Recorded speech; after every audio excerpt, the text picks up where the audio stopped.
আমরা নোয়াখালী বিভাগ চাই না। কার কাছে চামু? কিল্লাই চামু। এটা তো সরকারের একটা অপমানজনক বিষয়। সরকারের এই অপমান হওয়ার কথা যে আমাদের কাছে নোয়াখালী কাছে মাপ চাওয়ার কথা, কিল্লাই আঙ্গর বিভাগ দেন।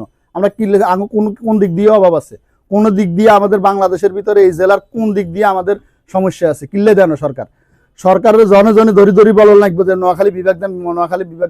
আমরা আর নোয়াখালী বিভাগ নিয়ে সরকারের কাছে চাইতাম না, সরকারের আঙ্গ কাছে মাপসাই নোয়াখালী বিভাগ ঘোষণা করবো অবিলম্বে। আমি সার্জন অবসরপ্রাপ্ত রিয়াজ, নোয়াখালীর একজন সন্তান।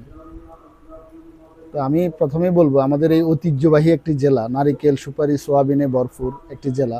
দেশে এবং বিদেশে আমি তো অনেক জায়গায় ঘুরছি, কোনো জেলাকে কিন্তু চেনে না। নোয়াখালীকে মিডল ইস্ট বলেন, ইউরোপ বলেন, সব জায়গায় বিদেশিরাই আমাদের মানে নোয়াখালী বললে এক নামে চেনে। এখানে বহু গুণী দেশসেরা রাজনীতিবিদ এবং অনেক ক্রীড়াবিদ এবং জাতীয় পর্যায়ের অনেক মানে শিল্পপতির বসবাস এই জেলাতে।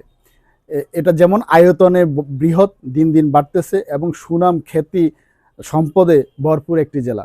আপনারা কিছুদিন আগে প্রমাণ পেয়েছেন যে দেশের সবচেয়ে ধনী জেলা হচ্ছে বৃহত্তর নোয়াখালী। তো এখানে আসলে প্রমাণ করার কিছু নেই। আপনারা যতই বড় ট্রল করেন, বাস্তব হচ্ছে নোয়াখালী সেরা। নোয়াখালী সেরা একটাই কারণে, সেটা হচ্ছে নোয়াখালীর মানুষজন অন্যদের চেয়ে একটু আলাদা, যার কারণে সবাই বাঙালি আমাদের পিছু টানিয়ে ধরতে চায়। আসলে এটা আমাদের ঠিক না। আমাদের একটি স্বতন্ত্র আমরা বিভাগ চাই এবং আমাদের এখানে সিটি কর্পোরেশন চাই, এবং এটা আরও আগেই হওয়ার কথা ছিল। জাতির জন্য লজ্জা যে নোয়াখালী এখনো বিভাগ হয়নি। আমাদের বিভাগটা হওয়ার কথা ছিল মানে ঢাকা চট্টগ্রাম পরেই নোয়াখালী বিভাগ হওয়ার কথা ছিল, কিন্তু ভূ রাজনৈতিক বিষয়ে আসলে অন্য কি কারণে জানি না পেছায় আছে। এটা আমাদের প্রাণের দাবি।